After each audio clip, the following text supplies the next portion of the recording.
that have died at the Blue Hole are generally dive masters and instructors, the people who go around saying, I'm going to be okay. On April 28, 2000, open water instructor Yuri Lipski would dive the infamous Blue Hole found close to the Egyptian city of Dahab. Against the advice of other divers, Yuri would proceed to dive into the Blue Hole with only a single cylinder of air and a camera. Unknown to Yuri is that he would be recording his final moments on this dive.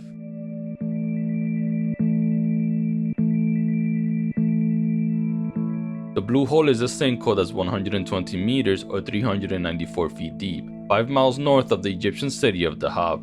It doesn't have the nicest coral formations, shipwrecks, or the most fish, but the underwater cathedral at the edge of the Red Sea is a magnet for divers, primarily because of its reputation. Hundreds if not thousands of divers descend each year into the crystal blue waters of the Red Sea, both professional and recreational divers with years of experience tucked under their weighted belts. Head to the Blue Hole located on the southwest coast of the Red Sea, searching for the dive of a lifetime. The Blue Hole is easy to reach. It doesn't take a boat or even a swim to get there. From the coast of Dahab, it's about 10 meters from the shore to the entrance. The water is warm with great visibility and there's virtually no current. The lure to dive here is an arch that lies 100 meters below the water. At a depth of 55 meters or 180 feet, an arch opens into a 26-meter long tunnel that leads through the reef and into the open sea. The floor of the tunnel slopes from a depth of 102 meters down to 120 meters. On the other side, the seafloor drops in increments from 130 meters to over 1,000 meters or 3,300 feet. Its nickname is the Diver Cemetery, yet thousands continue to flock here each year, oblivious to the increasing number of plaques that hang on the nearby cliff face to mark those who never returned. There are 14 plaques dedicated to divers who lost their lives in the Blue Hole, which is an opening of 80 meters or 262 feet in diameter, located at the roof of the barrier reef with its walls tapering down like the side of a funnel. With no public records or database, it's hard to say how many people have lost their lives at this location. Divers in Dahab suggest that anywhere from 130 to as many as 200 divers have died diving the location. Many of those who died were attempting to swim under the arch. This challenges to divers what Everest is to mountain climbing, but it can also be disorienting. Accessibility of the site and the clear warm waters of the Red Sea makes the dive look easier than it really is. At over 55 meters and with an overhead environment, the dive requires experience and training usually associated with an advanced technical certification. The critical limit for diving with compressed air is 56 meters or 184 feet. The exit from the tunnel is 1 meter lower at its upper edge. The entry to the arch is not easy to find because of the indirect line between the Blue Hole and open water. Divers who miss the entry can accidentally continue to descend, since the floor continues down to well over 100 meters due to a lack of any reference point. Time taken to pass through the arch may also be underestimated. Because of the clarity of the water, the tunnel can appear shorter than it actually is. Divers report that the tunnel appears to be less than 10 meters or 33 feet long, but has officially been measured as 26 meters or 85 feet long. Also, there is a slight current flowing inwards through the arch and into the Blue Hole, creating a spring-like effect and increasing the time it takes to swim through the tunnel. As you make your way down into the water, it starts to feel like you're an astronaut floating in space. The light from the surface and the colors gradually disappear. In the end, there is nothing but blue, hence the name. The best time to dive is in the morning, when the sun shines directly through the tunnel and into the Blue Hole. It's a magical sight, one that attracts both experienced and inexperienced divers. Dahab was once a small fishing village. Today, waiters stand in front of restaurants on the boardwalk, trying to lure people inside. No one knows exactly how many there are. The same can be said about the amount of diving schools. Because of the tough competition, prices are low. Diving is a discount business in Dahab. To avoid accidents in the Red Sea, the Egyptian Diving Association stipulates that divers cannot dive below 40 meters or 131 feet on compressed air. In Dahab, however, divers can buy depth. For only $100, you can find a guide who is willing to take a diver into the arch without asking unnecessary questions. You can also dive into the Blue Hole alone. This will lead to the series of unfortunate events to come.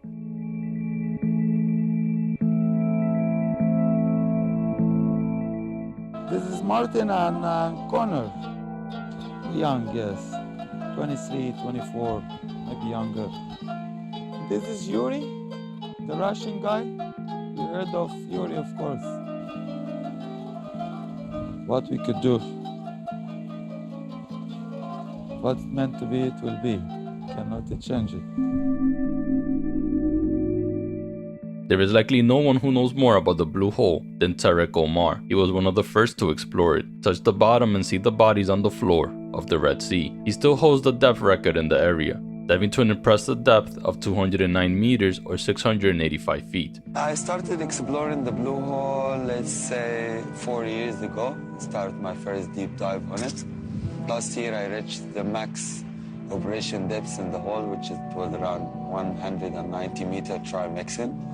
Tarek opened the first center for technical diving in Dahab. Technical divers use special gas mixtures made of oxygen, helium, and nitrogen. It's strongly recommended, but not enforced, to dive through the tunnel in the Blue Hole on mixed air like trimix, but not on compressed air. While there is no official list, Tarek himself estimated that in the last 30 years, more than 200 divers have lost their lives in the Blue Hole. He compares what is happening in the Blue Hole to the madness on Everest. He also doesn't know exactly how many bodies he has recovered, but he can still remember the names of the first 2 divers he pulled from the depths of the Red Sea, bringing them back onto the Egyptian shore. They were Connor O'Regan and Martin Gara. They were considered cautious divers. Both died here on November 19th, 1997. They were only 22 and 23 years old. Since that time, he has pulled more than 20 bodies out of the water, earning himself the nickname of the Bone Collector. After an accident, he doesn't wait too long to recover a body, usually 2 or 3 days, but never more than 7. The reason for that, he says, is that the body gets bloated and looks terrible when it remains in the water. When that happens, he says, it's better to leave the body where it lies. The reason why he brings the bodies up is because he wants to help the grieving parents. He doesn't ask for anything and just charges the cost of gas used to retrieve the body.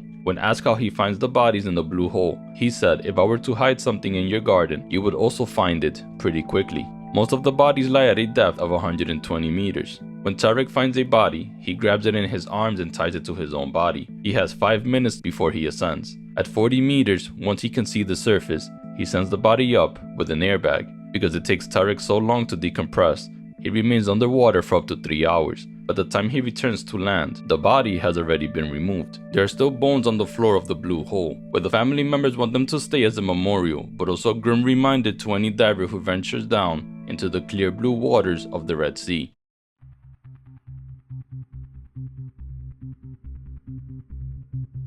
The second year I saw him maybe 30 minutes or 40 minutes before his accident, because he's wandering around asking for a body or someone qualified, experienced deep water, because he was saying that he's experienced deep diver. And we hear it every day. I'm here for 2 days. I want to do the canyon and the Blue Hole. Regardless experience, certification, regardless nothing. Yuri Lipski arrived in Dahab after visiting his father in Tel Aviv from Russia. Tarek met the 22-year-old Russian diver 1 hour before his dive. He wanted to film the arch, Tarek said. I said, okay, so you'll need 2 weeks of training with me first, and then we'll film. With only a weekend in town, Yuri turned down Tarek's offer and set off to find a less demanding guide. The reason why Tarek takes such a long time prepping for the dive is because of the planning that's necessary to dive in the Blue Hole. Due to the depth and the time taken to find and navigate the tunnel, inevitably it turns into a decompression dive, requiring decompression stops on ascent in order to avoid decompression sickness, also known as the bends. Also, the rate of gas consumption increases with depth, which can lead to divers running out of gas or not having enough gas to make the decompression stops. There's also the temptation to dive on a single cylinder of air, which has been done multiple times before, but that is dangerously close to the minimum gas requirements for the dive. Diving the arch without proper gas planning has resulted in countless deaths. Yuri was aware of the conditions awaiting him, or the dive information already programmed into his diving computer. With this crucial piece of equipment, he would know what depth he was descending to,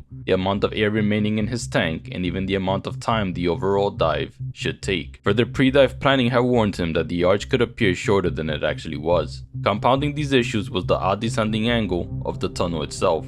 This feature had taken many unsuspecting divers by surprise, causing them to underestimate the depth they were descending to, with a finite amount of air in their cylinders. A miscalculation could leave Yuri with barely enough air to make it back to the surface. Yuri had factored all of this into his dive. This was the standard operating procedure for such a challenging dive. What wasn't standard was that he was doing the dive alone, and on regular air. Still, he wasn't concerned, as he thought he was well prepared. All of his equipment was in perfect working order, and being an instructor, he had a false confidence in his diving skills. With the weight secured in place and his camera ready to record the dive, Yuri took a giant stride into the tapering blue hole and began his descent. His camera recorded the entirety of the dive. It showed an ordinary dive that quickly turned into an uncontrolled descent, from the arch all the way down to a depth of 115 meters. Yuri landed with an inaudible thud, shaking the camera. The camera continues to record as he rips his regulator out of his mouth, as the last gasp of air is ripped from his lungs. The camera continues to record as he tries to inflate his BCD, his disoriented mind vaguely comprehending that safety lies on the surface, 115 meters above. The camera angles change, continue to record as his body convulses one last time and ceases to move, alone at the bottom of the sea. The video lasts 7 minutes and 16 seconds. Yuri actually have sort of emotional relation with me. First, because I saw him the 20 minutes or 30 minutes before this accident. And second, because it's my first time actually to be in contact with the family for full 6 days. A couple of months later, actually, his mom, she came back and we done like stone for the guy, write his name, birthday, and she threw some of his grave dust, threw it back in the blue hole. It was very sad again.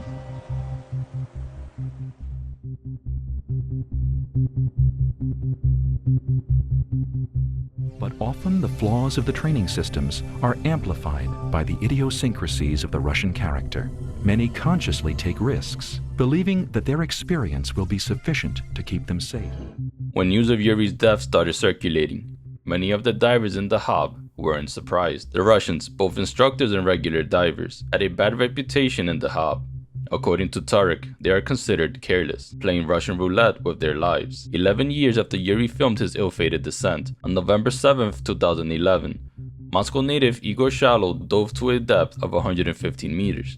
According to his dive logs, he had made 400 dives. He didn't survive the next one. He entered the blue hole and attempted to dive to the arch. He encountered a Swedish diver on his way down, at 90 meters along the outer wall of the blue hole. The Swedish diver said that Igor's movements were shaky, but that he had signaled he was okay. Igor had little experience with decompression dives. He went to 40, 66, 85, and then 106 meters. He didn't drop vertically to the depth he was aiming for, instead hitting ground at 120 meters, his first mistake. He then went down to 150 meters, staying just above the sea floor, his second mistake, because it cost him time and air. During his ascent, he started running out of air at 130 meters. An ascent should never be faster than 10 meters per minute. A diver expels nitrogen as the pressure decreases. If they ascend too quickly, bubbles can form in the blood and can lead to what's called decompression sickness, or the bends. Running out of air, Igor panicked and ascended without stopping, shooting to the surface like a balloon. Divers who ascend too quickly have to go to a decompression chamber and be given supplemental oxygen.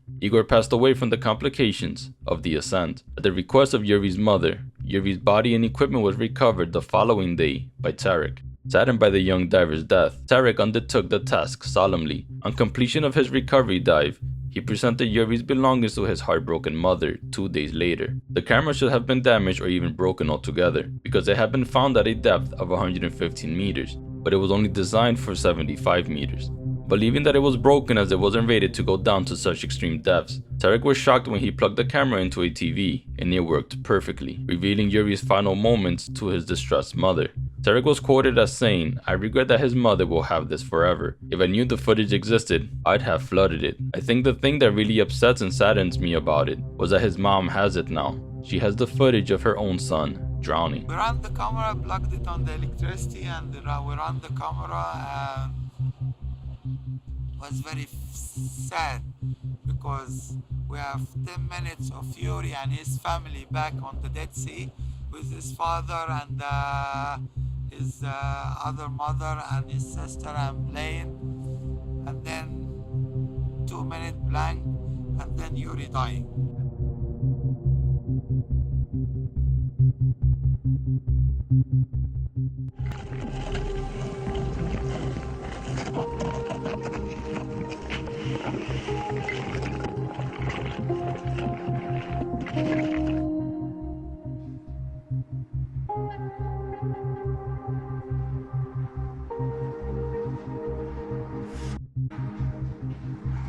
Sport.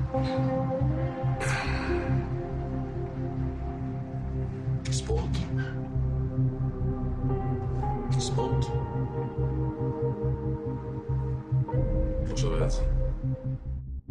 After his death, Yuri received a lot of backlash due to how underprepared he was for the dive. Witnesses who saw him before the dive saw him preparing to dive alone and carrying only one cylinder of air. When Omar was asked what went wrong, he said, first, that Yuri was too heavy. He was carrying 12 kilos of lead on his belt, plus the weight of his cylinder and a big heavy camera and batteries. Second, his BCD vest burst open. It was already full when he was desperately trying to pump air into it. And third, he says, was oxygen toxicity, which he thinks was the reason why Yuri was twitching when he reached the sea floor. Many speculate that the main reason the 22-year-old died was due to oxygen toxicity and nitrogen narcosis, both of which are common causes of death for divers who dive too fast and too deep. Oxygen toxicity occurs when a person breathes in too much supplemental oxygen at depth. This excess in oxygen wrecks lung tissue and fills the lung with fluid, making it harder for the lungs to send oxygen to the bloodstream. Another reason for Yuri's death could be nitrogen narcosis. Nitrogen narcosis can affect you mentally. It causes a drunken-like state that affects behavior. The rule of thumb among divers is that every 10 meters corresponds to a martini. At this depth, it probably felt like he downed more than 10 martinis. And much like alcohol, it affects everyone differently. Drunk and underwater, a position you never want to be in when you're at the bottom of the sea. Another factor was his weight. Being overweight on a dive is an issue with new or inexperienced divers and causes them to constantly have to fill and dump air in their BCD, and it can cause divers to experience what is called yo-yoing. Yet according to Tarek,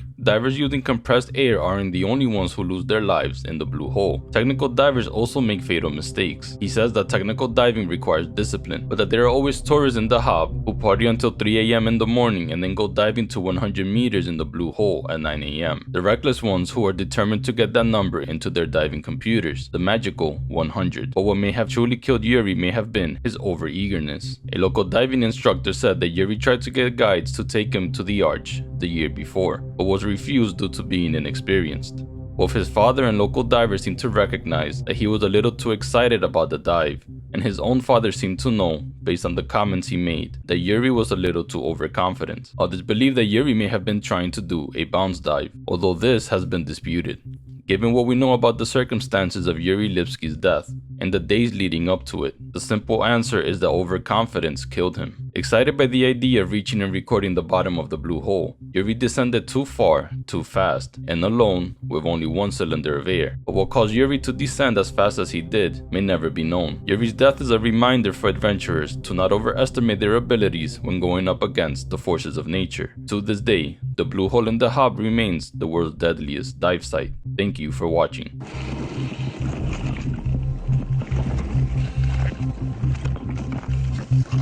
Thank you.